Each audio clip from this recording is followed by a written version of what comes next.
Сайн байцгаана уу? Эрхэм шүүгчид, зохион байгуулагчид болон цогццын нутгийнхаа ирээдүйн өнгө төрхийг тодорхойлохоор ирсэн үе тэнгийн найз нөхдөө. Миний бие Өмнөговь аймгийн цогццын сумын 1-р сургуулийн 12-ийн А ангийн сурагч Ган Төмрийн Наран Солон байна. Бид өнөөдөр энэхүү танхим цуглаад маргаашийн ирээдүйн хөгжлийн тухай ярилцж байна. Гэхдээ та бүхэн нэг зүйлийг анзаарсан уу? Бидний яриад буй доктортой хөгжил гэдэг зүйл алс холын онол биш, харин яг одоо хуванцар савыг усны саваар солих, бидний халаасанд байгаа гар утас өдөр тутамдаа хувцас солих зэрэг үйлдэлээс эхэлнэ. Би өнөөдөр та бүхэнд өнөөдрийн оролцоо маргаашийн амьдралд хэрхэн нөлөөлдөг вэ гэсэн сэдвээр өөрийн үзэл бодол, илтгэлээ хуваалцахаар ирлээ. Цогццын бол Монгол улсын эдийн засгийн цохилох зүрх болсон нутаг. Гэвч энэ их хөгжил, энэ их хэрэглээний цаана байгаль эхийн дуусашгүй мэтнөөц туйлдж байна. Бид өнөөдөр ирээдүйн хооч үеийнхээ боломжийг зээлээр хэрэгжилж байна гэвэл та итгэх үү? Доктортой хөгжлийн 13 дугаар зорилго болох уур амьсгалын өөрчлөлт манай говьд хамгийн хатуугаар мэдрэгддэг. Говь нутгийн маань амин судас болсон гүний ус нь нөхөн сэргээгдэх хугацаа маш урттай хязгаарлагдмал нөөц юм. Газрын гүнд хэдэн мянган метр байрлах ус нь 10,000-аас 1 сая гаруй жилийн өмнө бүрлдсэн байдаг. Энэ төрлийн нөөц нь орчин үед нөхөн сэргээгдэх боломжгүй буюу шахагдах нөөцөд тооцогддог.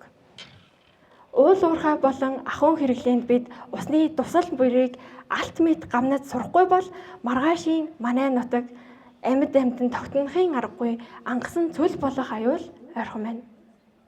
Жишээ нь бид 1 литр усыг дэмий асгах бүрд маргаашийн уух усныхаа нөөцөөс хумсалж байгаа л хэрэг юм. Хариуцлагатай хөгжлийн 12 дугаар зорилго болох хариуцлагатай хэрэглээ гэдэг нь ердөө л хог хаягдлаа зөв хаях менежментээс эхэлнэ. Өнөөдөр бидний дэлгүүрээс авч буй нэг удаагийн гялгарууд, хуванцар, сав бүр хэдэн 100 жилийн турш хөрсөнд шингэхгүйгээр мал сүргийн бэлчээрийг бохирдуулсаар байна. Миний дэвшүүлж буй шийдэл бол сургуулийн орчинд эко-койн буюу урамшууллын системийг нэвтрүүлэх юм. Энэ нь зөвхөн хог түүх тухай биш, харин хогны үн цэнтэй байгааг харах сэтгэлгээний өөрчлөлт юм. Сурагчид хуванцар сав цаасаа ангилан тушааж эко-койн цуглууснаар түүгээрээ сургуулийнхаа номын саамд ном унших эсвэл заалан тоглох хэрэгээр солилж авах боломжтой.